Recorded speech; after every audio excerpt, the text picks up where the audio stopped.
he's supposedly harassing his plaintiff, which, by the way, I think he posted on Instagram. We're going to get to that right after. His conduct has had the opposite impact. She's emboldened. I'm very proud of her resolve. As far as the allegations and the complaint filed, we'll let the filing speak for itself and litigate the facts in court, not the media. What also is posted here is this post, which we'll get to now. This was posted to Tony Busby's Instagram. And before we get to that, if we're talking about bullying and harassment, this was, hold on. This was posted by Tony Busby. He posted the picture of this woman. Her name is Christina Saiz. She's a founder of some company. Now we're going to find out what company it is. Tony Busby claims, he says, this person's from a New York private investor. Oh, I bit my tongue. Whoa. Talking too fast.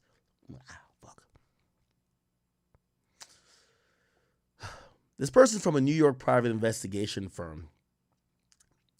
This person from a New York private investigation firm is calling former employees of the Busby law firm, trying to get information on any negative experiences they may have had while in our employ.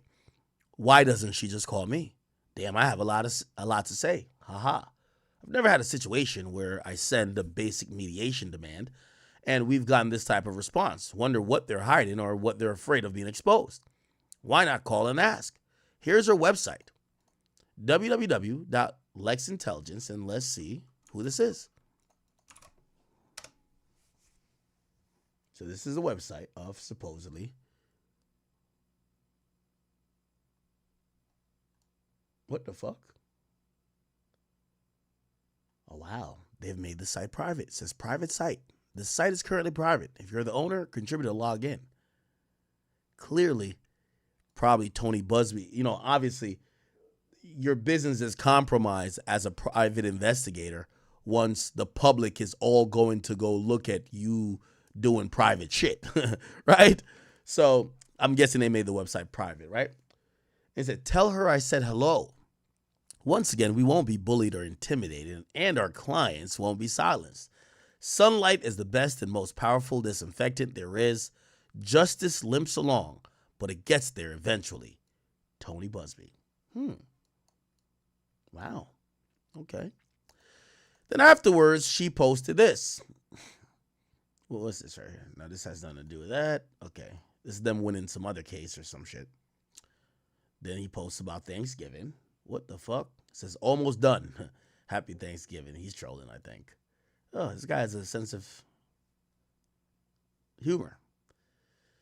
Perched on the top floor of the tallest building in Texas, leading the most successful law firm in the country, billions of dollars collected in verdicts and settlements, successfully defending a sitting governor and attorney general in a very high-profile cases, successfully represented national governments, states, and even the late, great Jimmy Buffett. Yet, this is a little note right here means as much to me as all of that. And this says, thank you for saving my life. And it says, Vince, is this Cherry or Cheryl? Who the fuck is that? Vince Cheryl.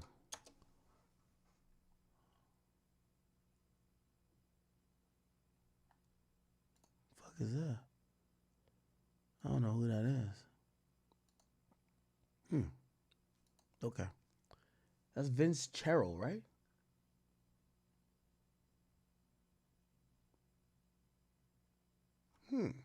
Interesting. By the way, that's a humble and slight flex if you don't recognize it, right?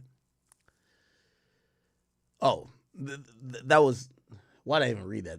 That's been pinned. So that's from a long time ago. That's actually from January 10th, before all this happened. What he did post after the Thanksgiving post was actually this. Little Bird says, Merry Christmas and Happy Holidays. You can see here, I know he lives in Texas, but $1 million type house, you know, flexing a little bit. Feel me?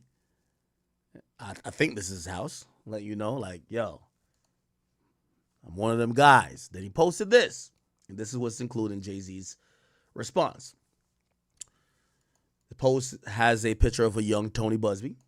It says First Lieutenant Anthony G. Busby, a platoon commander, okay?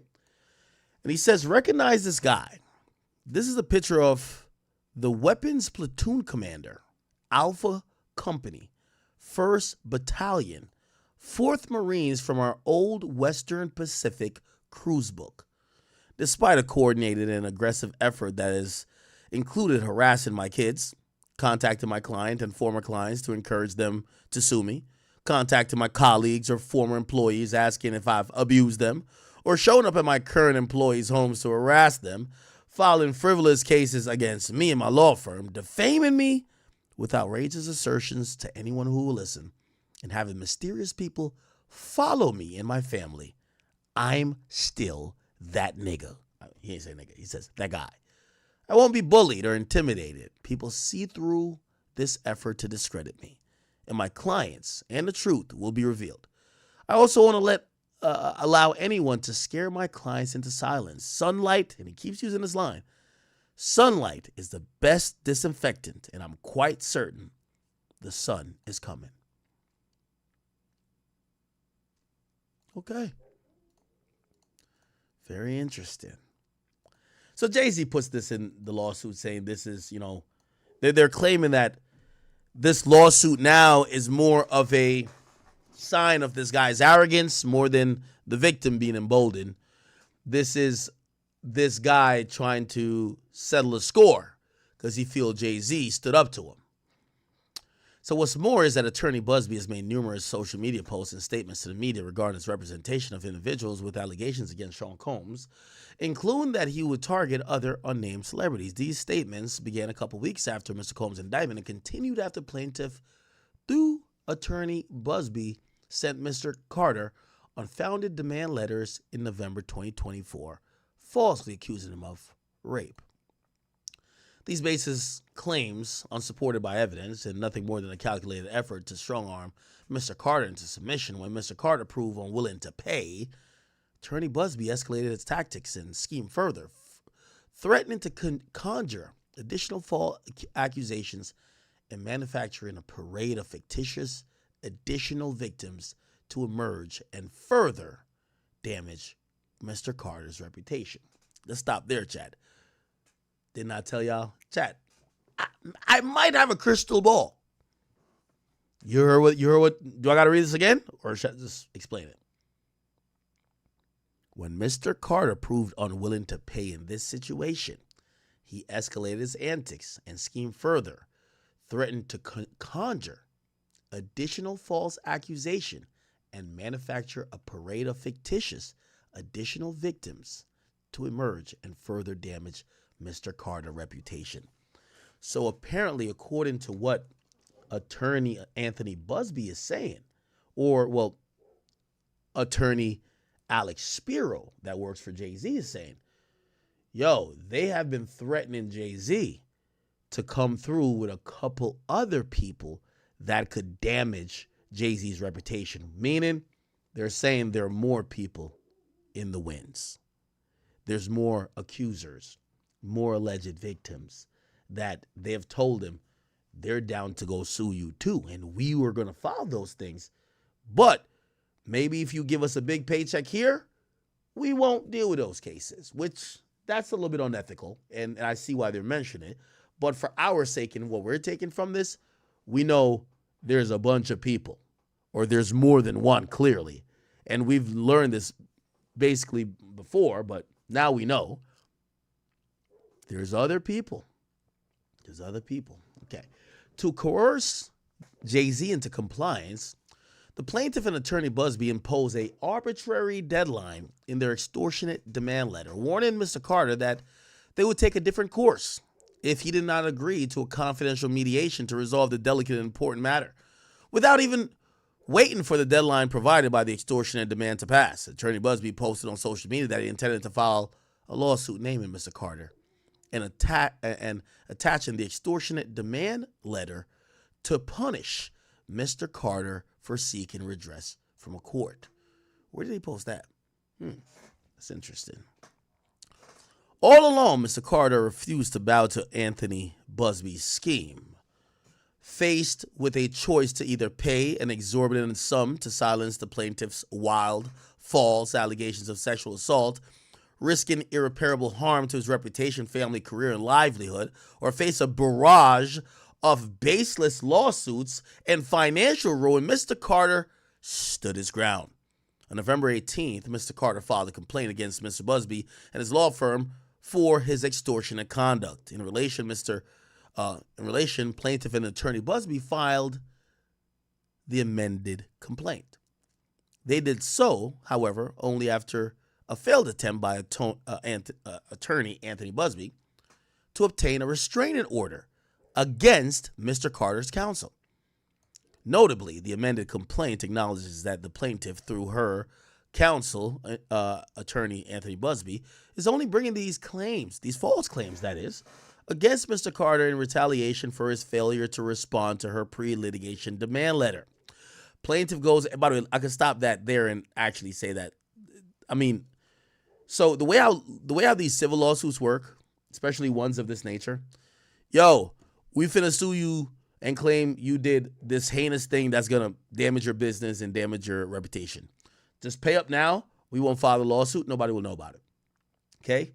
With that, we sign NDAs. And by the way, people actually have recommended that Diddy should have done that because he could have controlled the situation and limited Cassie from going public with that to say, hey, once I pay you this, you can't write a book, you can't do a movie, you can't do an interview, you can't do anything, right? If you don't listen to that, they usually say, hey, respond by this deadline and we could talk about how we could sell this.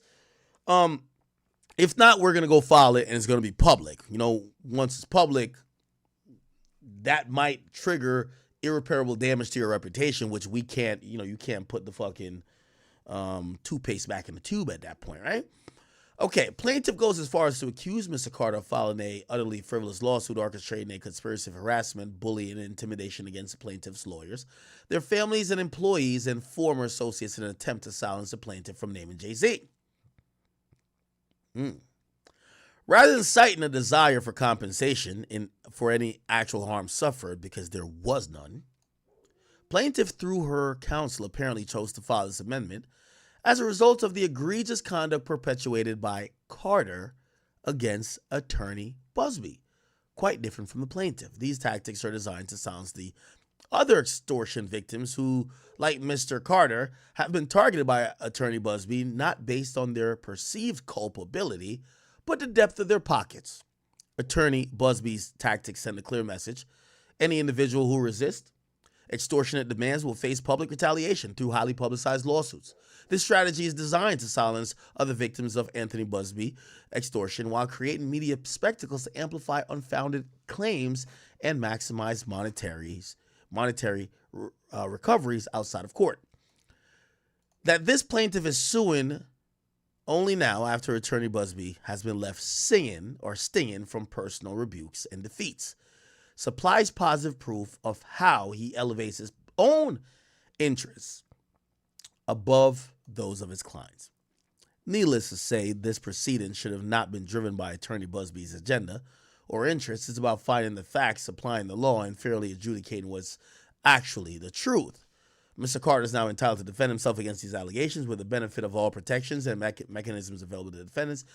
To be sure, and attorney Busby's game has been to prevent Mr. Carter from defending himself while punching below the belt. Today, that game is at an end.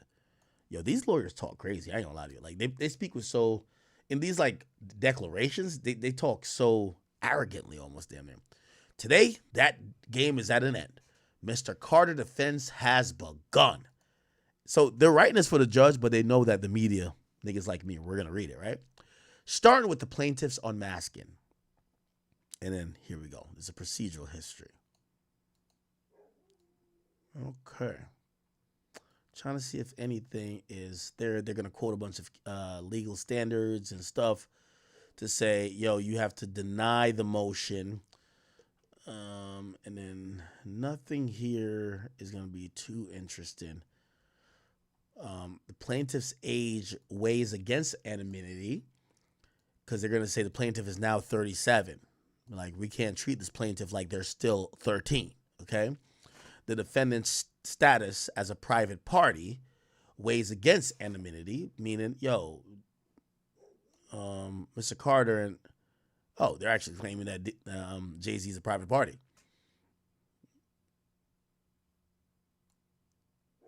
The courts are loath to grant. All right, whatever.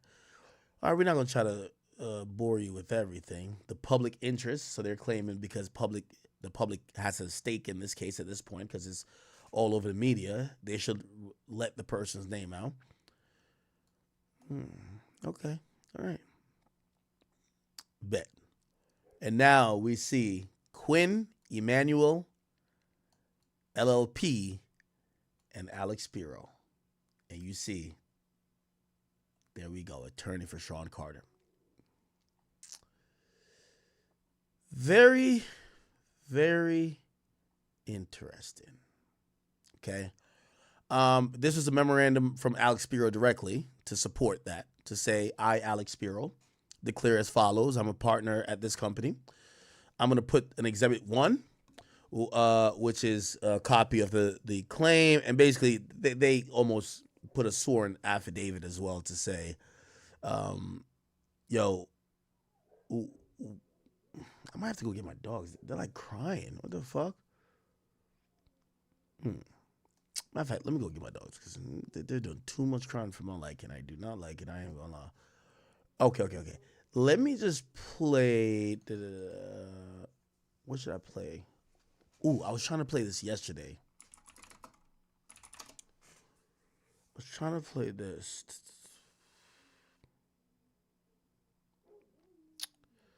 Where is it?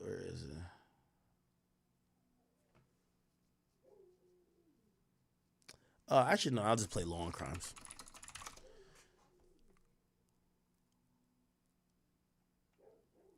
Give me 1 second. He was hip-hop's biggest mogul. Yeah, chat. I gotta go get my... Okay. So, yeah, let me go get my dogs real quick. I think 2 of them are chilling out there, but they're just howling. Rap music mogul Jay-Z revealed as an accused rapist in a civil lawsuit initially filed against Sean Diddy Combs.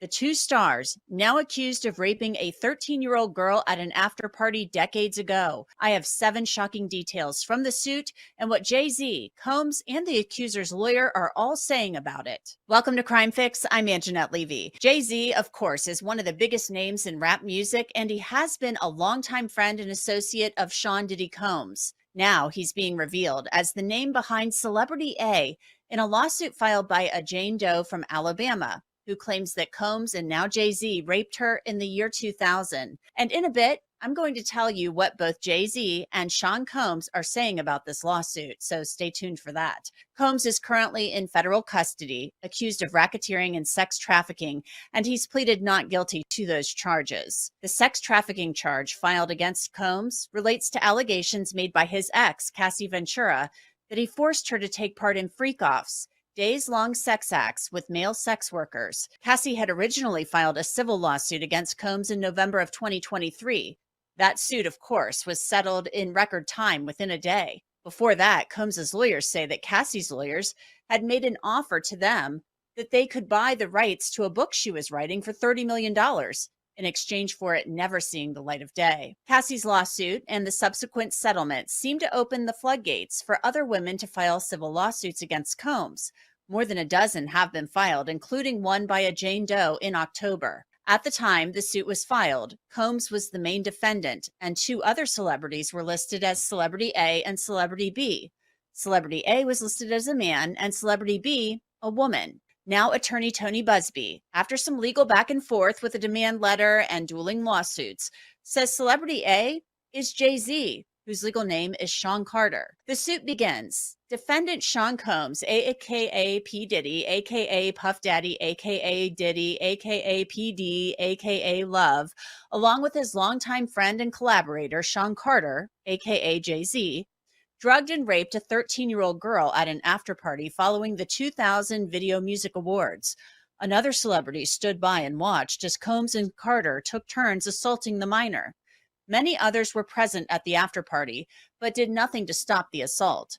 Combs has been allowed for years to conduct himself in this manner without any consequences. The plaintiff says she was 13 at the time in January of 2000 when she said she went to the MTV Video Music Awards at Radio City Music Hall. She didn't have a ticket, so she approached limo drivers who were parked outside hoping to get in. The lawsuit says one of the limousine drivers she spoke to claimed to work for defendant Combs. The driver told her that Combs liked younger girls and said that she fit what Diddy was looking for. And while not allowing her into the awards, the driver invited her to an after party. The driver stated that he had to drive Combs and others to the after party first, but instructed plaintiff to return to his location after the event and that he pick her up after and take her to the after party. While the woman says she was outside the VMAs talking to the limo drivers, inside it was a big night, particularly for Jennifer Lopez, who was at the awards show with her then boyfriend, Sean Combs. They were a hot couple back then, and Lopez won the VMA for Best Dance Video. She was on top of the world that night. The woman claims that night, outside of Radio City Music Hall, she got into a limo with someone affiliated with Sean Combs. That suit says, after approximately 20 minutes, plaintiff arrived at a large white house with a gate U-shaped driveway. Once inside, two men asked plaintiff to sign a non-disclosure agreement, informing her that she could not discuss what happened at the after-party. She gave them her name and signed the form, but did not receive a copy. The Jane Doe described seeing celebrities, but those people are not named. Inside the building, plaintiff recognized many celebrities as she entered what appeared to be a large living room or foyer containing a large crowd. Plaintiff attempted to mingle in the crowd and talk to several of the celebrities that she recognized and whom she wanted to see at the VMAs. Waitstaff circulated throughout the room, carrying trays of drinks, and loud music played throughout the venue. Plaintiff observed widespread drug use, including marijuana and cocaine. After attempting to talk to numerous celebrities, plaintiff accepted a drink from one of the waitresses, circulating the crowd. The drink was a reddish-yellow mixture that tasted like orange juice, cranberry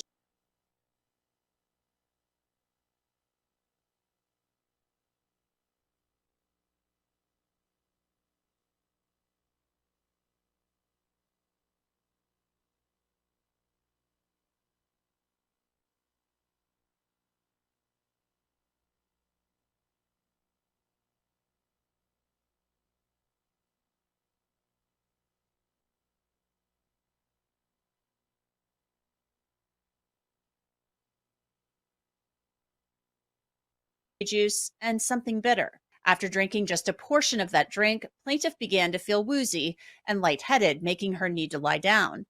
A photograph of an actual exemplar container used by Combs and or his agents/employees to insert GHB into alcoholic drinks is seen below, and these are the photos included in the lawsuit that show a small plastic container that the plaintiff claims contained drugs at the party. The woman, remember, who claims she was 13 at the time, says she felt woozy and went to look for a place to lay down. She claims she found a bedroom that had just a large bed in it with no other furnishings. And what she describes next is incredibly disturbing. The cases I cover each day here on Crime Fix show you just how scary the world can be. And one of the scariest things that can happen is if you ever get hurt. But I want you to know, if you're ever seriously hurt or in an accident, your case could be worth millions. That's where Morgan & Morgan comes in. The firm has an army of more than 1,000 lawyers who will fight for what you deserve, and they have the track record to prove it.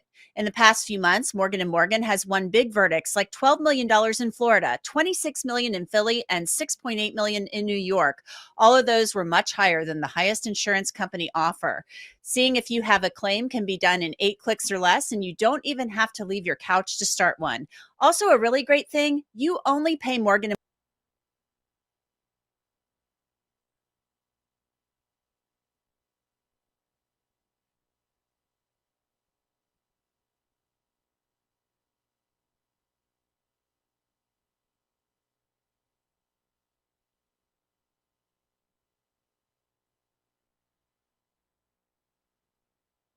and attempted to force plaintiff to perform oral sex on him. She fought back, standing up quickly and punching out at the same time, hitting Combs in the neck.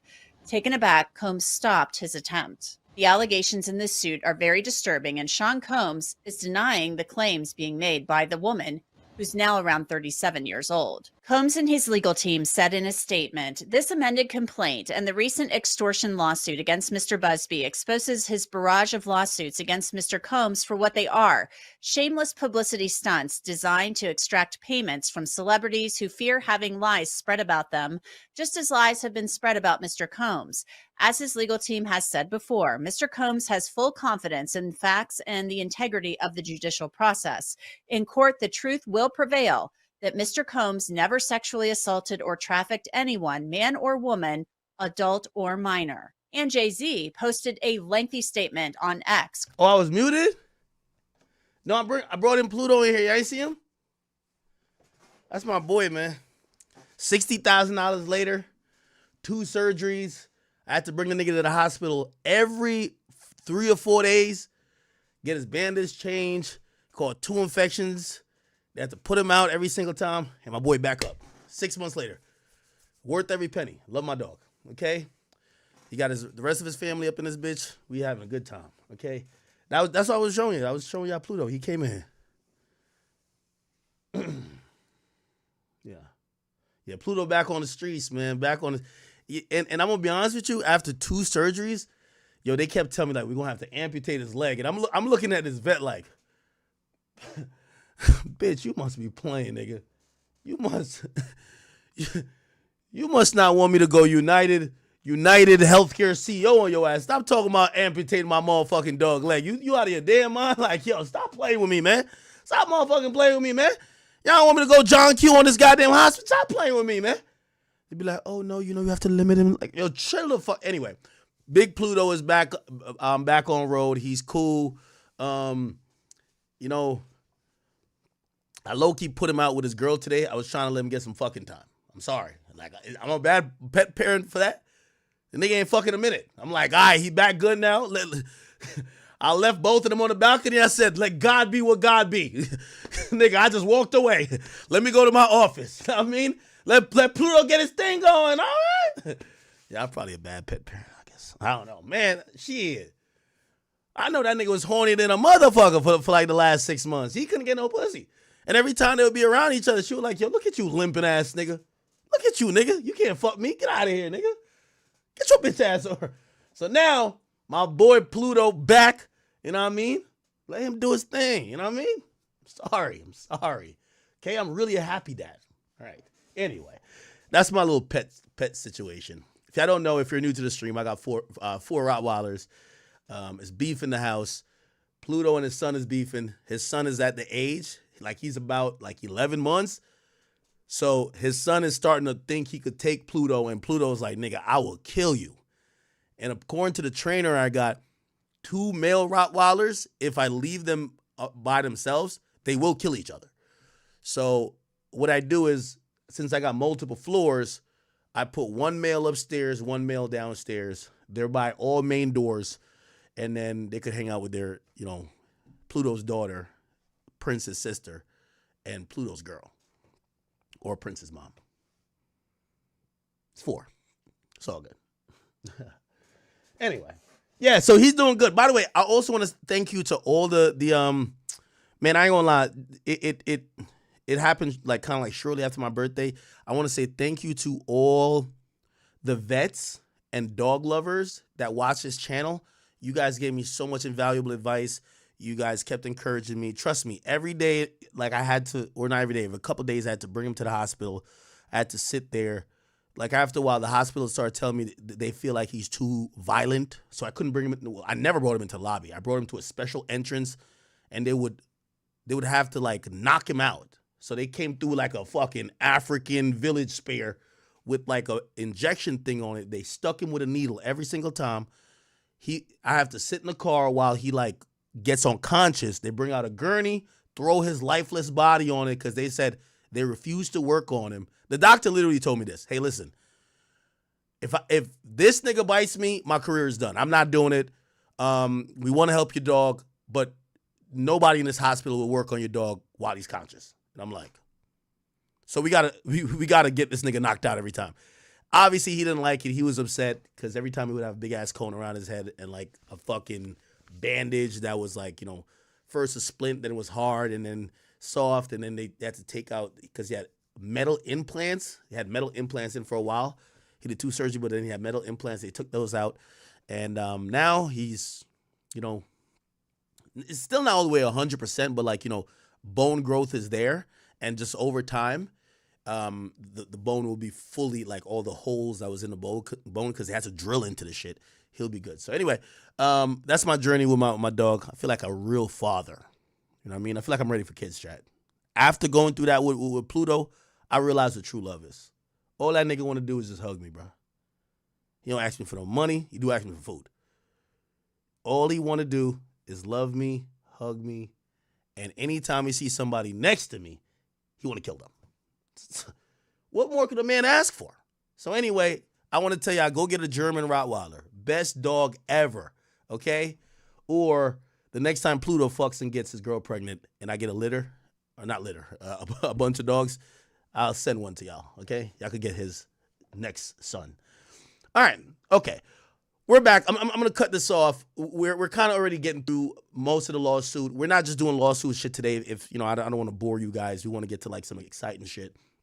So we're kind of at this. I think we're at this point where, we've kind of dealt with the majority of what's being alleged here. So in this filing, and you can see page 28 of 236, they include all of the indictments, all of the allegations. They even include the lawsuit that Jay filed against Tony Busby. They're going hard, just that the judge could see everything, review everything, and hopefully grant their proposed order, which was there was a motion for the plaintiff dropping their name or the case will be dismissed. I can't imagine that the plaintiff will be so much against their name being revealed that the case gets like actually dismissed. And I do want to go down a few like paths of thought with you guys in terms of what Jay-Z should probably expect. And I've spoken to some lawyers that do litigation in federal court, but also really civil court. This isn't something that's going to go away quickly. And even though his lawyers are filing a lot of paperwork and they're trying to be proactive, the reality about civil cases is that they move very slowly. Now, they do move faster within the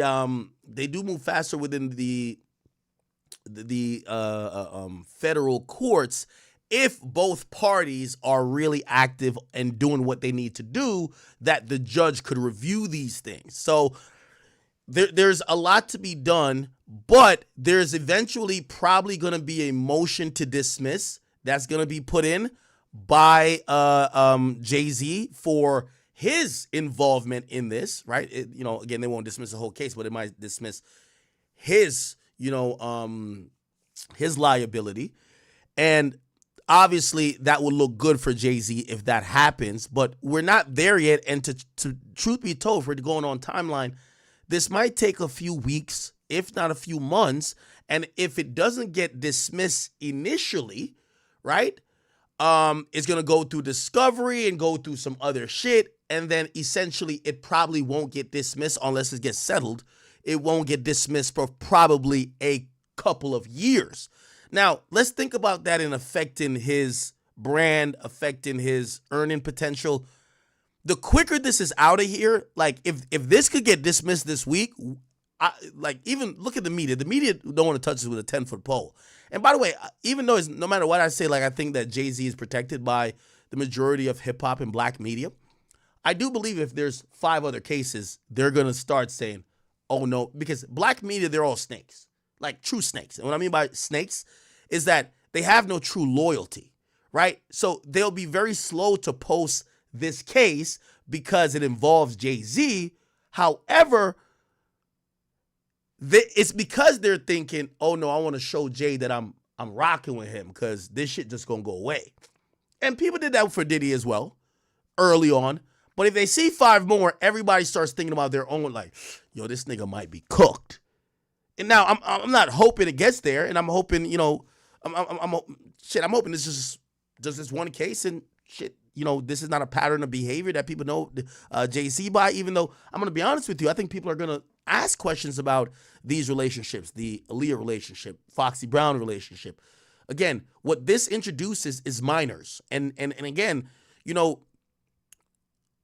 not to try to preemptively give something that maybe they could give a statement about next time, but what might help is if unequivocally Alex Spiro could state on behalf of his client, Jay-Z has never, while being an adult male or being in a position of power, running these labels, had sex with a minor. That would include a whole list of other people that one statement would mean. Okay, so you never fucked Foxy. You never fucked Aaliyah when she's underage. And your current wife, you never, even if you did meet her when she was underage, you never fucked her. Now, again, we're probably never going to get that. But this lawsuit, even if we don't all the way believe it, it's bringing up those allegations. Yo, well, shit, we don't know who this is, but we're like, I ain't gonna lie, that Foxy shit is kind of wild. Like, you see people doing that, and they're like, I ain't gonna lie, that was kind of wild still, you know what I mean? Like, you start hearing that. So, again, we'll see what happens, but if we're going on a timeline, and the timeline I know you guys care about, these are this legal process is drawn out, okay? Like, a criminal complaint usually goes quicker than a civil. And the reason why is usually your freedom, usually you're incarcerated, well, not usually, sometimes you're incarcerated, awaiting trial. Those things are going to take precedent and go faster than a civil situation. Okay? Yeah, so that's essentially what's going to happen. And if we're thinking about how they could clean this up quickly, if they can get a quick resolution, the next probably best thing is going to be, how do we make sure there isn't a mountain amount of allegations, right? That's the tough thing about these, right? And that's why people think some of these things are extortion, because it could be bullshit, but it sits out there for years. And if you pop up 2 years later saying, oh, hey, here's the paperwork, I got it dismissed, or they looked at it and I'm not liable for shit, that 2 years you lost out on deals, you lost out on opportunity, probably have to fall back. So, like, you're paying a penalty in the waiting process, right? In the waiting process, you're paying a penalty. So, I don't know if that could be remedied, right? I don't know if that could be remedied, right? Now, here's how I do think this is probably going to get to, is that UMG, they kind of start dealing with Tyrone Blackburn a little way. They issued, or they recommended him to get sanctioned, and apparently he did get referred to a sanctioning body, and that there is like, hey, if you keep doing this, you're gonna potentially face extreme penalties, maybe up until losing your qualifications as a court recognized attorney, right? You could be paying back thousands of dollars to cover people legal fees that these are actual sanctions that could happen. Now, we haven't gotten there yet with Tony Busby, but I do think that's going to be down the line, that Jay's attorneys are going to say, okay, how can we have the court step in? You see, what Universal did with Blackburn was like never been seen before, because essentially the lawyer of the plaintiff came to them saying, how can we resolve this? Like, nah, I don't want you to send me over there to go get punished by the big bad principal. And that changes the dynamic. I don't know if, with all due respect to Alex Spiro, he is one of the best, I want to say this, right? Best attorneys in the game. Could they do this to somebody who is a huge law firm, such as Tony Busby is representing? We don't know. Okay. All right. So this is a lot of, paperwork. If we scroll through, what is this? This is a transcript of the press conference. We're going to play a little bit of the press conference to see if he, because also what's kind of like, coded in here is them feeling that Tony Busby did the press conference to talk indirectly to people who he wanted to settle, to say, look at what we're doing. You don't want to be on the Summer Jam screen next. All pun intended. You forget what I'm saying, because that's what Jay-Z was known for, putting niggas on the Summer Jam screen. Don't be the next contestant on the Summer Jam screen, right? Yeah.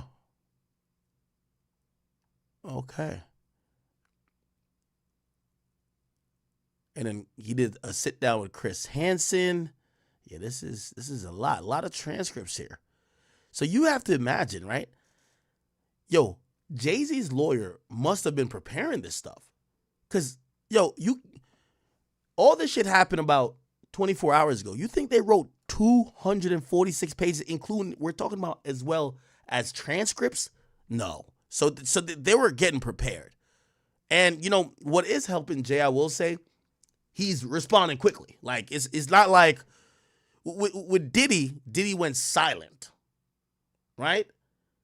And then we got a statement later, but the statement wasn't as forceful. Jay-Z is like, as soon as you hit, we hit. Like, we on the shit. Okay, that's a lot of transcript. What is this right here? They have a TMZ video that's going to be in there. Look, one with Tania, and Mr. Busby's also in that. I think that might be the one that's in Toomey. They have a transcriber. Oh, look, the transcriber transcribed this on the 14th, which means they did it before Jay filed his extortion claim. So they were getting ready. Exhibit 2. What is this here?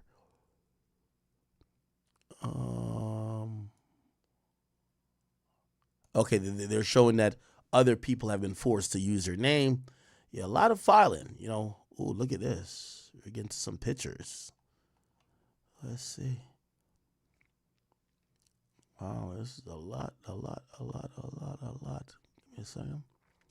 Exhibit 3, another one. I guess that shows that Jane Doe was again forced to give up her name. This is probably going to be a complaint and then an order. No, this was an order. Yeah, this was an order, yeah. So for the plaintiff's motion to proceed anonymously is denied. So that was for another case. Then Exhibit 4, they have his Instagram post. Wow. And then the caption. Exhibit 5, they have his tweet. Oh, wow. And then, okay, this is something else. Yeah. All right. It's a lot going on, my people. A lot. Okay. Now, let's get into a few ancillary stuff. We're all caught up to date. If you've listened thus far, we're caught up to date on exactly what's going on with this Jay-Z thing. Obviously, there's other, shit. I could imagine. What's your name again? What's Shorty's name? Jaguar Wright is probably like, yo, right now she's probably charging an all-time high for interviews, right? Okay.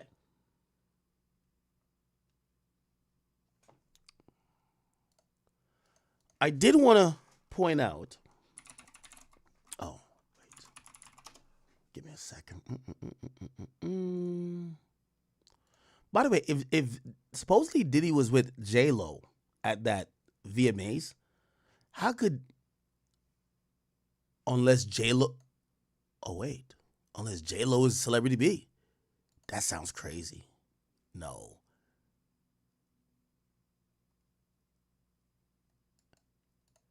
Supposedly this was Diddy. At the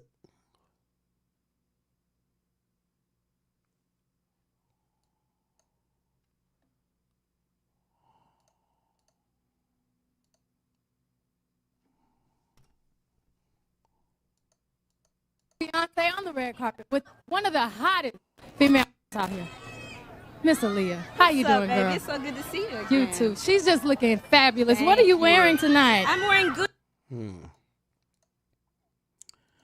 Isn't this ironic? Aaliyah dies a year later. Jay-Z marries her. And Diddy was with J-Lo. I wonder who Celebrity B is. I'm pretty sure they're getting shaken down as well. Or not shaken down, but demand letter. Okay. Inter-fucking-resting. Huh.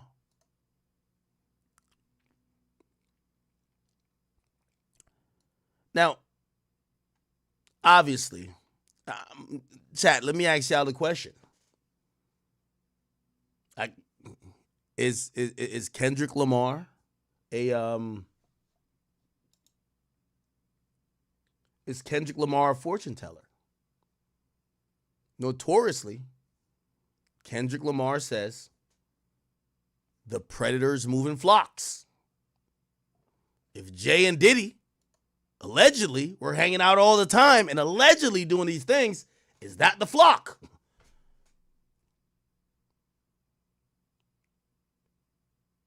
When Kendrick said probably a minor, is he referring to the 13-year-old? I'm asking. These are questions. This would be the flock, right? The flock. I don't know.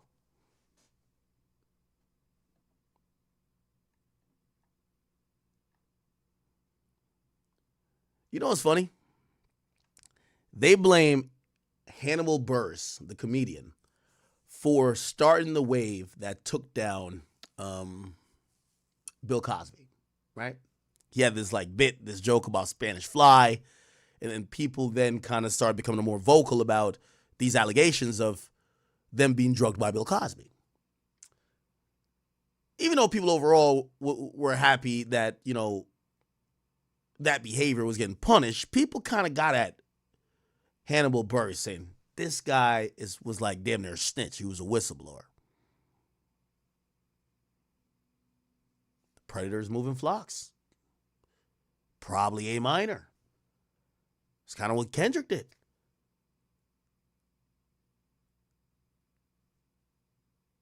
Interesting.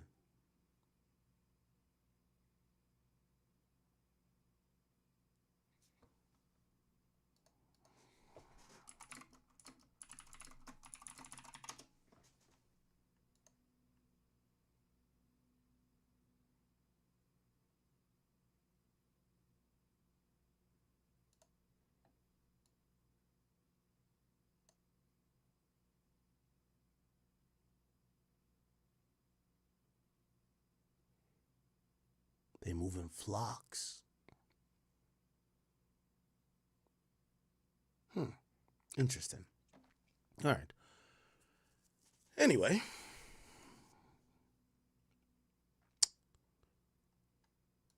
Now, you know what this shocked me, people?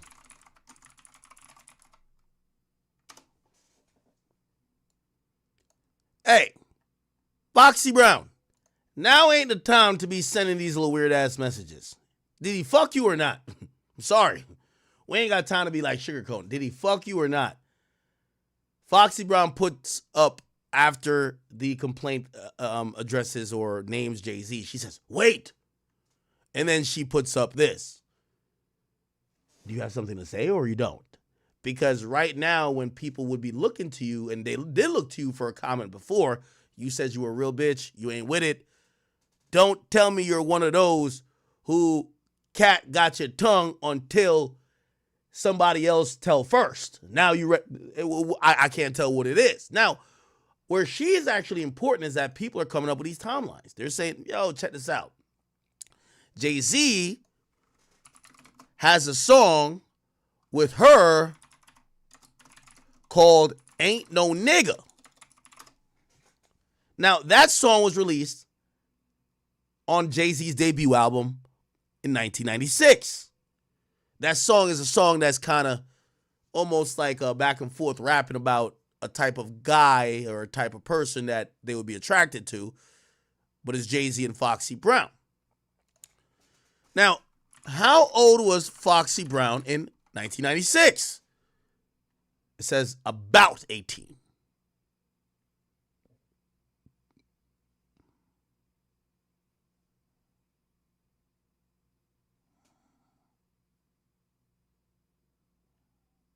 Now, Jay at the time in 1996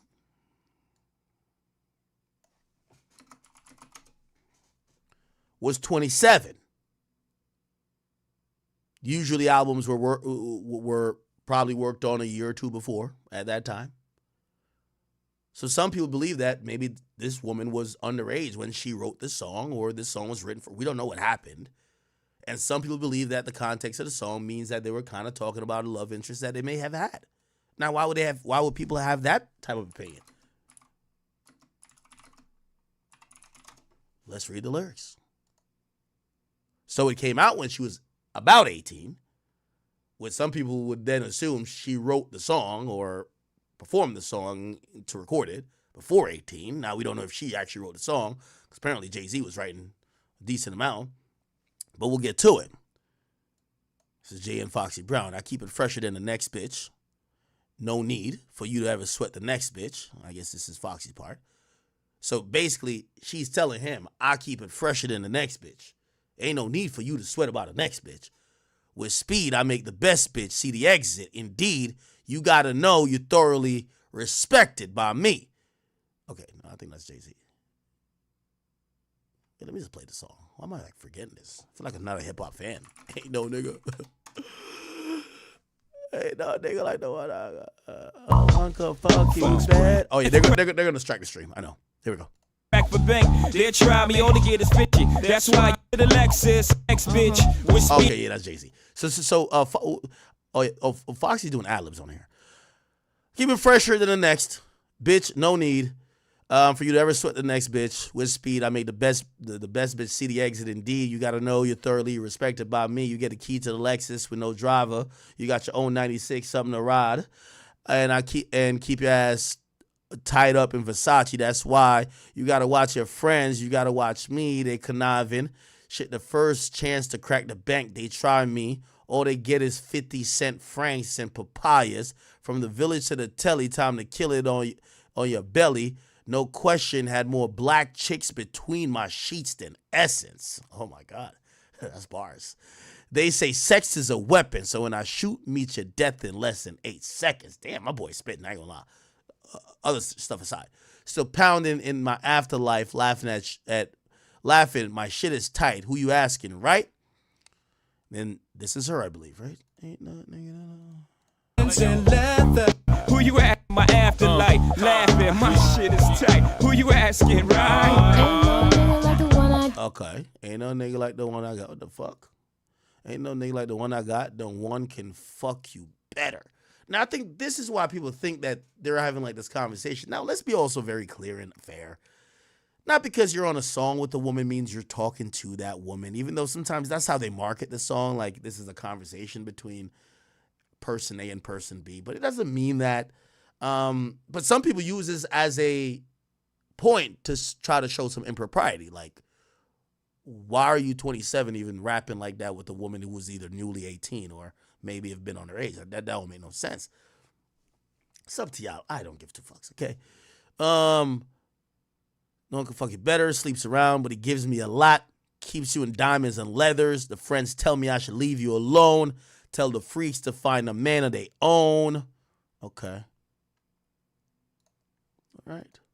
Then. Round at your feet and Jonah Davis and Charles Jordan. All right. So I guess you guys get the drift here, right?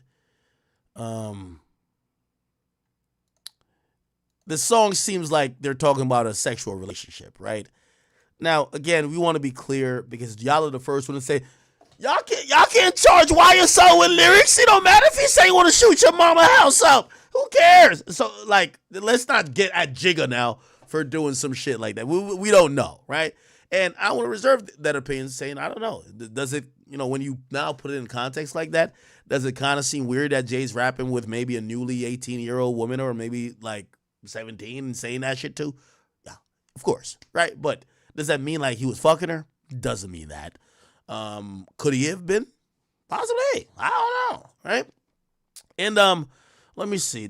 A lot of this comes from, like, I seen a Twitter thread. They were like, yo, a Twitter thread, you don't know if you have to believe everything or it's just bullshit, but it's like, Jay-Z, a criminal turned tycoon, a thread exposing all the rapper involvements with minors, with a minor and real predator, which is kind of really harsh, right?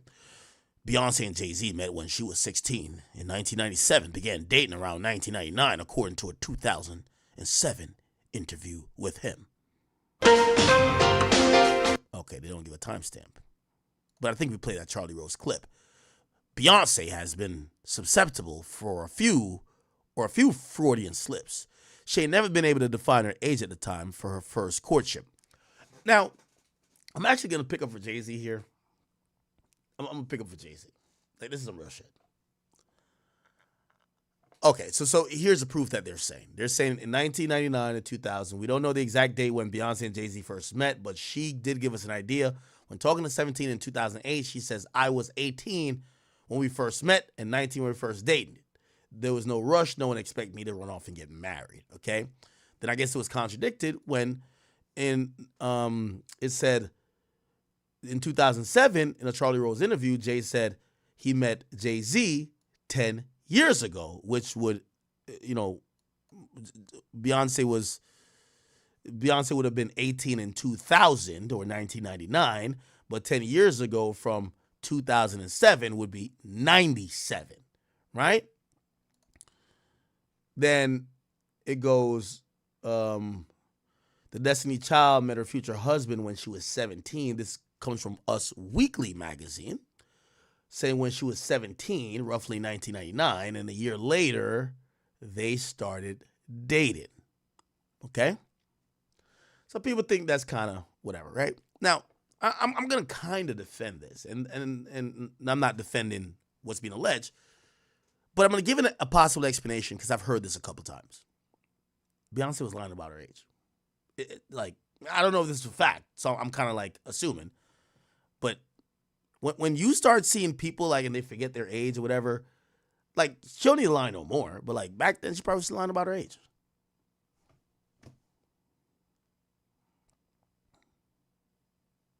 Even the shit where they were saying, remember the K-Boss was like, yo, we got shows. Based on the timeline, his girl is saying, and when they dated, he was dating his ex-girl when she was underage. Come to find out, his girl or his ex-girl was just lying about her age and lied about it allegedly multiple times because she's still trying to get a music career going on, and it's harder if you present at 30. So she was always cutting off a couple years off her age every time she had a new shot to possibly make it. That's why in the X Factor thing, she had set her age then, but then so just manipulation of the age, right? And that time it was just it was almost thought of as when you hit 30 as a female, it's over. Somebody said I'm assuming a lot. Yeah, but I do know. Yeah, you're right. You're right. Maybe I'm cutting a little bit too much slack because look, nobody gives a fuck at this point, right? You lied in the past, who cares? Beyonce could come out and clear this up, but their style is to never clear this up, right? Their style is to never clear it up. But if you did lie about your age, this is the best time to be hey, listen, I did lie about my age. You got to imagine when they're talking about the relationship, she's getting older and he's getting older. He doesn't care to lie because he's a nigga. But she cares to still be seen as younger. So remember at a point when Beyonce was having her birthdays and everyone would be like, oh, how old is Beyonce? Nobody would say age. That's how we lost track of her age, right? I would imagine when she actually did give an age, maybe she gave a lower age because she wants to be seen as, I'm still 25, 26, not 28, 29. That makes sense. But when she talks in time proximity saying, oh, so say she's 28, 29, but she's purporting herself to be 25. If she says, oh, I met Jay 8 years ago. Well, if you're 25 and you met him 8 years ago, that means you're 17. If you're 28 and you met him 8 years ago, you'd be 20. Ain't no problem with that. Or you say 10 years, if you're 25, you met him at 15. It's that's a problem. But if you're 28 or 29 and you said you met him at 10 years ago, yeah, it still be well, is Jay closer to 30 and you're 18 or 19? But she's legal. That's what I'm thinking. Because let's be honest. I'm going to just be honest. Do y'all really think y'all know Beyonce's age? I'm really and truly. Do y'all really think so? Beyonce comes from that era that really that shit matters. Unless I see Beyonce's birth certificate, nigga, I wouldn't believe what I see online.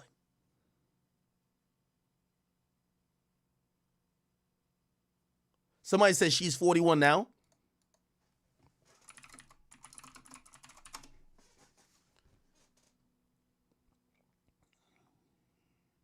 No, she's 43.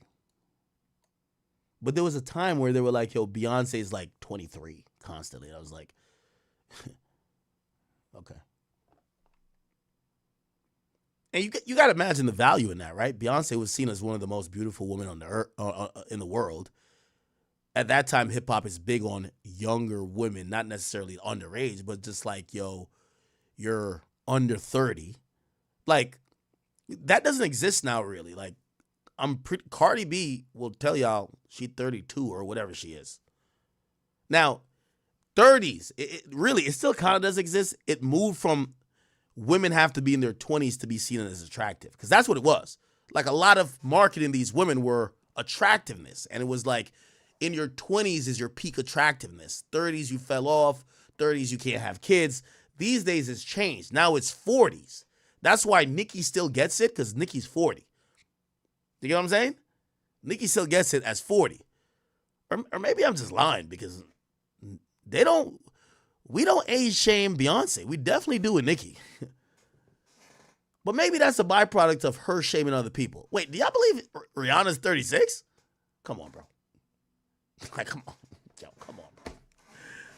Bro, y'all believe Rihanna 36, bro? Yo, let me tell you, these people been on for a minute, man.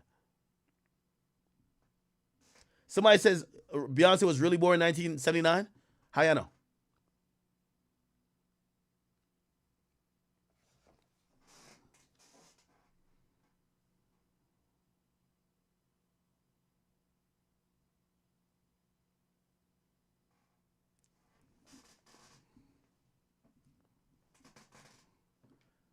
Hey, listen, it's the smoke and mirrors of the entertainment business, if you ask me. Okay. Beyonce met Jay-Z in 1997 when she was 16 and he was 28. They have these pictures to supposedly prove. 2007 interview. I mean, that's obvious because Beyonce has a deal there. I know her. So, but how long have you known her? I know it's low. I'm sorry. A long time. How long? 10 years? However long she's been recording. That's when I met her. Well, don't you remember how long it was? Yeah, when I met her. I mean, was it 5 years ago? Was it? I met her 10 years ago. But did you say to yourself at that time, "Wow"? That's a fantastic talent. Was that what you said? Yeah. You saw talent before you saw anything Yeah, else. because she was singing like a rapper. It was the first song with Wyclef, and she was singing really fast, and I was like, why is she singing so fast? And how is she? And then she was on key and everything. I was like, oh, that's a talented person. Right? Yeah. Back to Sony. You said they mentioned Sony. Okay. So in 2008, Beyonce gave an interview to 70 magazine. B spoke about never have lived together with a man before Jay-Z, and that he was the first adult. So you know what they're trying to say, grooming, right? She'd ever been with. Beyonce later revealed she was 19 when she started dating Jay. That would make him 31. On finally setting out with Jay-Z, I was 18 when we first met, 19 when we started dating. There was no rush. No one expected me to run off and get married.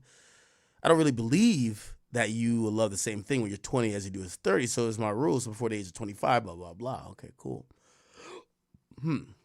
On the song Jay-Z did with Pharrell a few years ago, Jay-Z brags about grooming a 19-year-old girl and explains in the song how he does it. Everyone made the connection with Beyonce as she was 19 when they started dating. Hov got a young girl. Still not quite 21. So high strung, such a vibrant thing. I introduced myself. Hi, Miss Thing. You're 19? No, you're lightning in a bottle. I'll give you a ring. Tomorrow.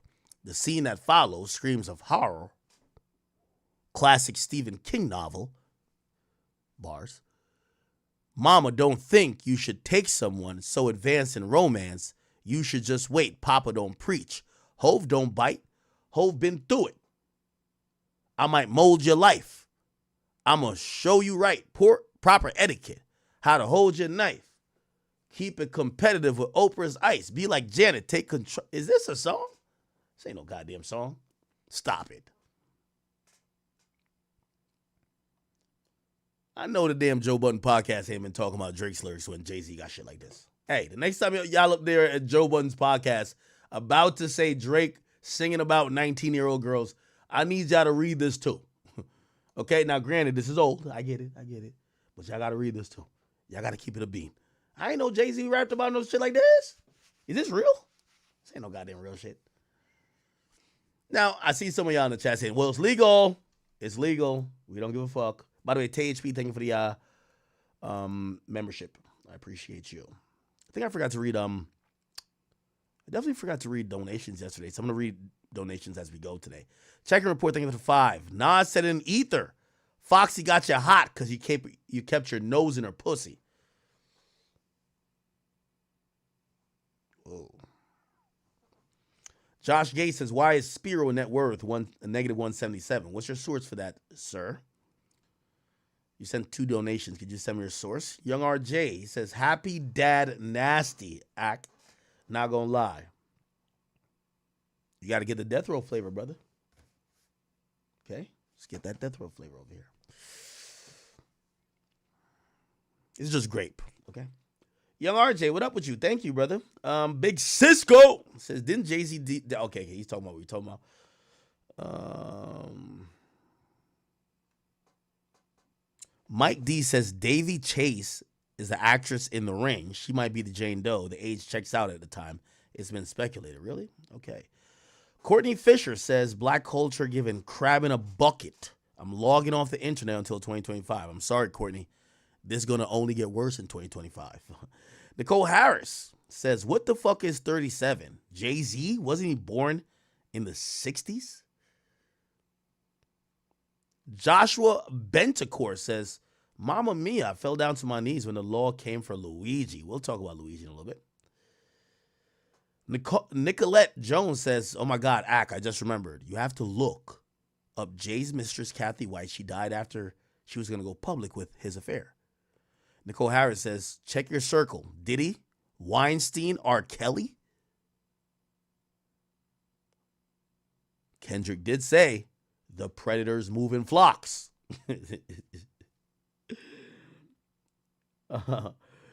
Nicole then asked me, says, would you marry an 18-year-old at your age?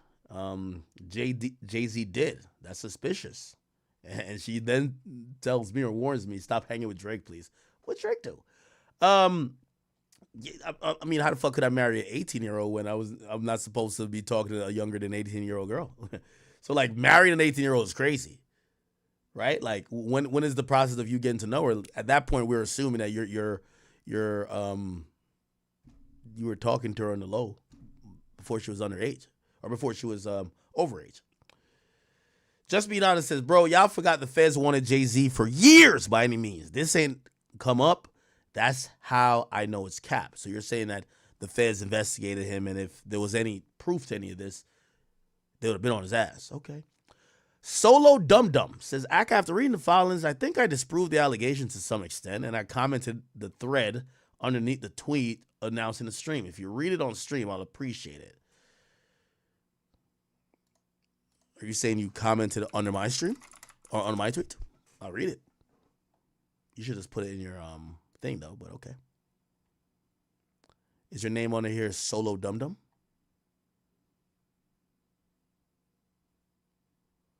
Who's Solo Dum Dum? Okay. It's actually BS. Just read the filings and did this report. Let's see. Okay. He says, fuck it. I'm calling BS on the story since no one's doing it. I will explain this thread how the story was borrowed from a real Diddy victim, tweaked at the beginning and the end to fit a date when Jay-Z was in the vicinity of a Diddy party in a town 30 minutes away. Okay. First, I have to make clear I know Jay-Z has a lot of suspicious friendships, and I pray for his downfall if he was really involved with them. I'm also all for watching the party die. Word to Kendrick, man. Kendrick is giving us these sayings. Watch the party die, A minor, predators moving flocks. Okay, cool. So-and-so got a weird case. Why he around? I guess so. But you have to bring me more than this bullshit cash grab. So I'm going to prove in details that the lawyers borrowed a story from other clients he has and changed it so lazily that it's ridiculously obvious. The only reason we're even considering this is because she's anonymous. So we don't know how physically tall she was at the age. I'm wondering why that matters. Okay, let's see. So you're telling me a 13-year-old sneaks out with her 16-plus-year-old friend who drives her to the VMAs. By the way, the reason they're believing that the friend is 16-year-old plus is because people are saying, how did she arrive to the VMAs? Did she arrive by a bicycle? And if that's a no, you would imagine she was dropped off by a car, and she claimed it was by a friend, and that friend has to be at least old enough to have a license. And you could get a license or a provisional license at 16, but then you also think, we're all thinking it's not a grown-ass adult, because what grown-ass adult with a 13-year-old call a friend, and what grown-ass adult would then drop her off saying, all right, go on your own, catch you later. Anyway, so she gets driven out by her 16-plus-year-old friend who drives her to the VMAs, which has always been on her bucket list, and leaves her alone without having a ticket. She can't get in and stays to watch the party on the Jumbotron. It looks like this. A lot of people usually gather there to watch from outside. I want you to imagine a situation, if you've ever been in a similar one, and ask yourself, what would you do if you saw a child here without her parents? Now, I'm going to pause you there, and I'm not trying to disprove you. I'm actually going on with your theory. Radio City Music Hall.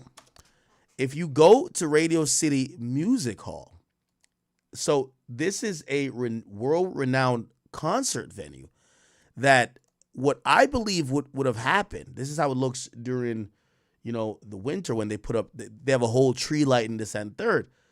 They might have had a screen. They might have had a screen either across the street, because again, the way how these things used to be done is like a lot of fans used to be circled around and outside, right? They used to, or roped off or whatever the case is. The road or that portion of the street is shut down. So I could see them having some type of monitor or some type of, not necessarily a Jumbotron, but this is how it would look. I could look back at 2000. Let's see how it looked back in 2000. Okay. So it kind of looked like this outside, right? It kind of looks like how it looks now, but whatever. Who knows? I don't know. I don't know. Like, you know what I mean? That's definitely a thing where, I could see them having some video feed to show people what's going on inside, because fans would gather. It wouldn't look like this, not in New York City. But okay, I'll keep going on. So in this public atmosphere, a 13-year-old is approached by an adult, Diddy's driver. Now, you have that wrong. Apparently, the child is trying to get into the venue, doesn't have a ticket, and then is kind of like asking limo drivers, like, just talking to random people, and then, that conversation happens. But they aren't approached from what I read. And that person had said, hey, listen, you look like someone Diddy would like. You could come back later, blah, blah, blah, blah, right? Taken to the after party. It says, the only reason given for this really risky move, someone could have seen and reported it, is that the driver thinks her age might fit the absent Diddy taste. It says, after she arrives at this big white gated mansion, she's approached by the guards, so it's gated and guarded. They make her sign an NDA. That's one of the reasons I said it was lazy. Usually, unless she physically looks 18, despite her age, this doesn't make sense. So I guess they're saying, if you're inviting minors to the party, why even have her sign an NDA when an NDA is not valid for somebody who isn't of age? Now, that could be a point. Or you could also think, bro, these are security guards. They're not motherfucking legal experts. Anybody who comes into the property probably signing this thing, whether it's valid or not. So this 13-year-old is trying to mingle with numerous supposed celebrities. She knows her age. And she's excited to meet them, but somehow also notices and recognizes marijuana and coke use. They give her some drugged cranberry juice, and she finds a bed to lie down on. Now, like I said, some of the details are probably borrowed from a victim, but extra dramatized on purpose to make us forget the inconsistencies before and after. Like, Diddy throwing this already lying down kid twice for some reason, despite not being the first one to rape her. So this drugged 13-year-old girl, after she was raped by Jay-Z and almost forced to do the same by Diddy, then fought back, hitting a 31-year-old 5'10" man in the neck so that he was startled and backed away and had the awareness and time to pick up her dress and shoes while running away. This drugged 13-year-old who was just raped by two men ran out the front of all these celebrities and somehow got out of this gated mansion with guards and had the mental capacity to remember the gas station she saw on the way to the mansion in this new place and was able to get there.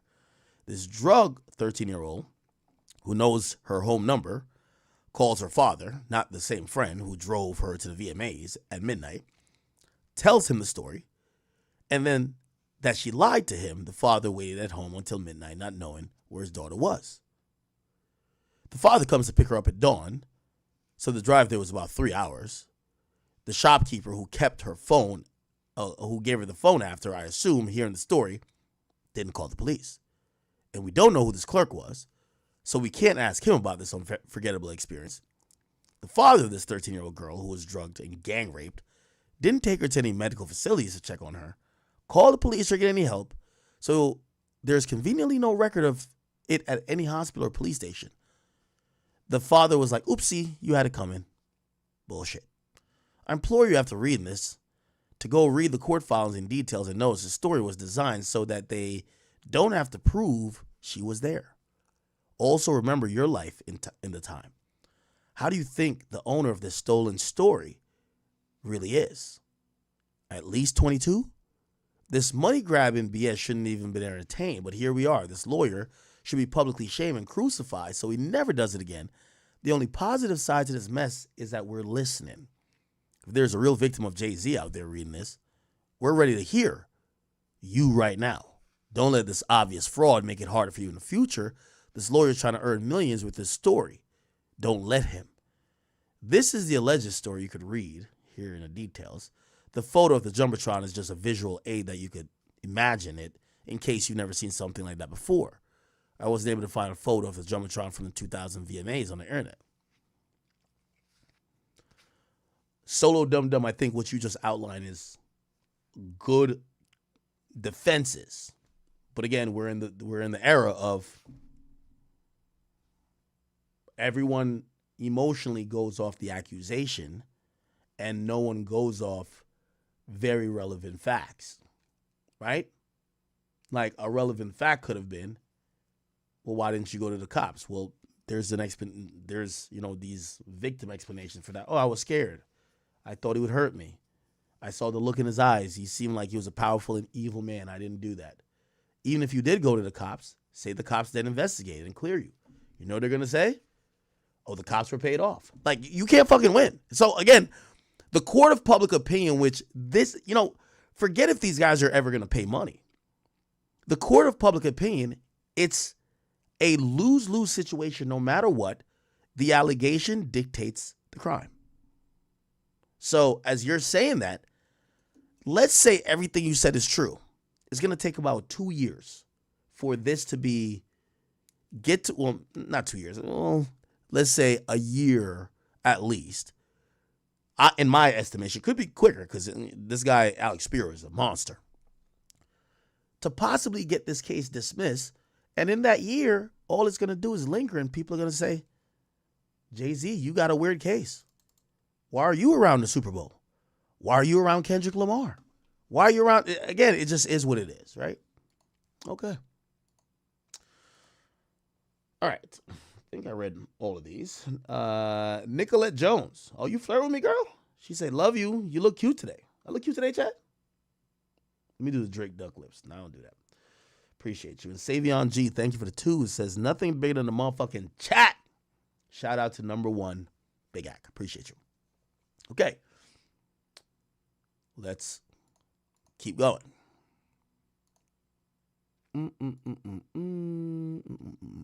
Okay. Where is... Fuck. All right. I got to open this back up again. So...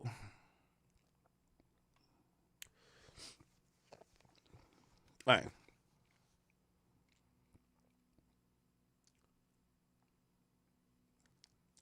Before he was with her, he was with Aaliyah. Her date of he was with Aaliyah, date of birth 1969. Before what? No. Oh, it was with Aaliyah. Jay's date of birth is 1969. Aaliyah's date of birth 1979. Jay and Dame dated Aaliyah after it emerged that R. Kelly was a pedophile and married Aaliyah. The rumors of Foxy, who was 15 years old when she worked with Jay. In a 2002 interview, it's possible to honestly realize how nervous Jay-Z was when asked about how he and Beyonce met. Let's see. Point to the conversation come, hey, do you want to do some music? You know how people, you see each other and you respect each other's music. You know, it's always that conversation, yo, we got to do something. You know that. Right. The time filler. Yeah. You know what I'm saying? When that time filler turns into something real. In a vacuum, I wouldn't call it anything.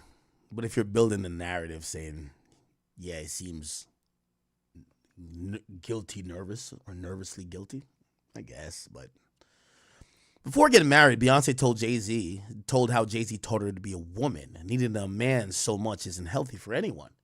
The feeling of needing a man is exactly what a pedophile does or causes.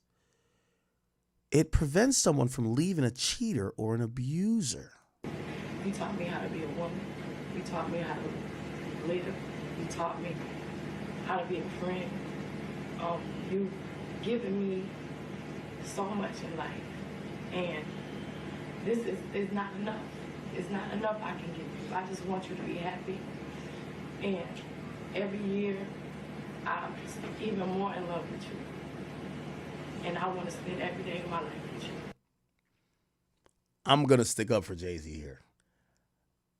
I would never get married. But if I marry a woman, I would love for her to speak about me and my character like that.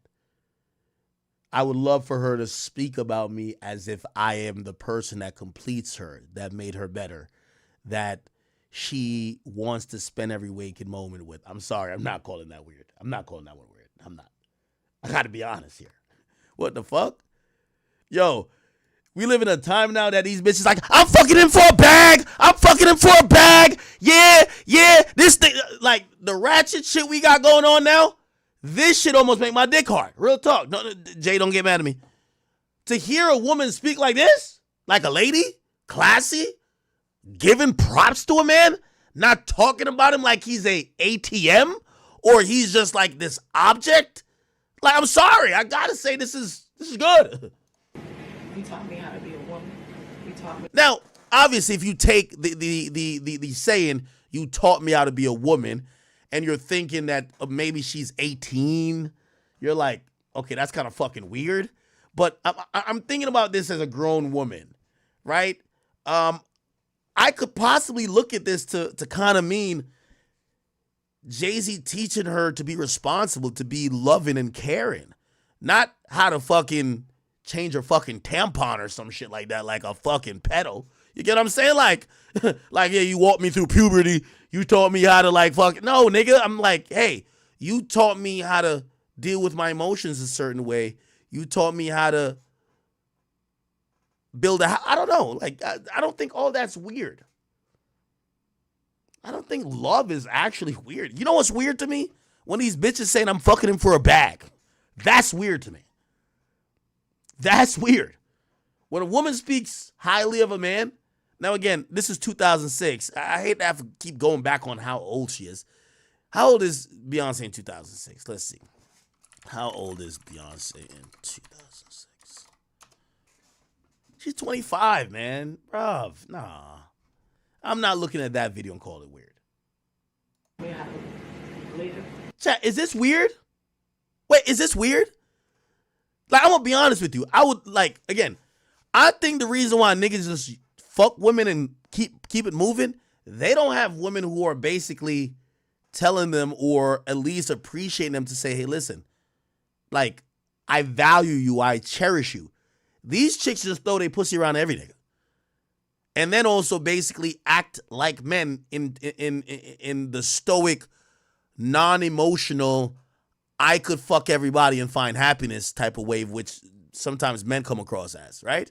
So when I hear somebody speak like this, outside of the you taught me how to be a woman, and you're thinking, if y'all are thinking that, well, what you mean? Like you were a child and he taught you how to be? Oh, that's grooming. No, I ain't thinking like that. I'm not thinking he means that. Later, you taught me how to be a friend. Yeah, and yeah, you could get the context. You taught me how to be a friend. That's not grooming, motherfucker. You have taught me things.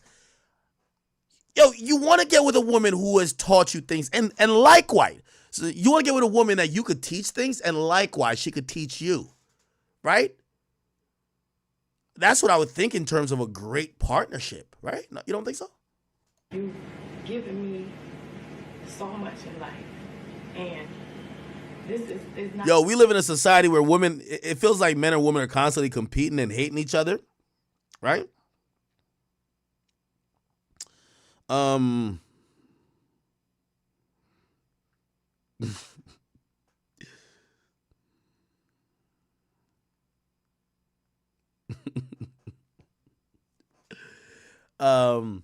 We live in this environment where women and men kind of like hate each other and shit. So it's like we don't appreciate things like that.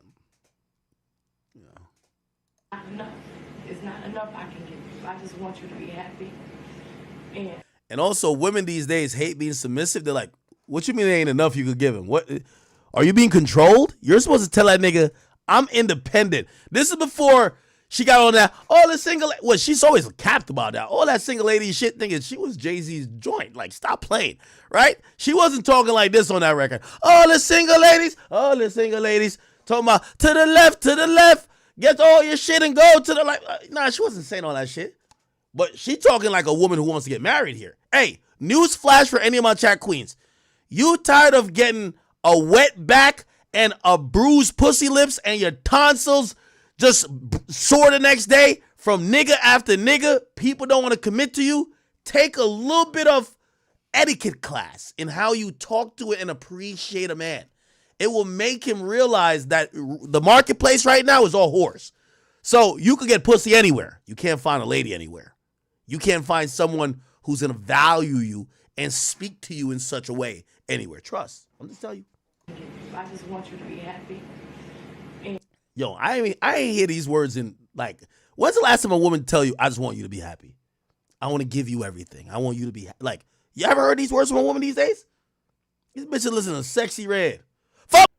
So, Jay-Z has been accused of R-wording a 13-year-old. I'd be lying if I said I'm not surprised that news like this was coming out, bro.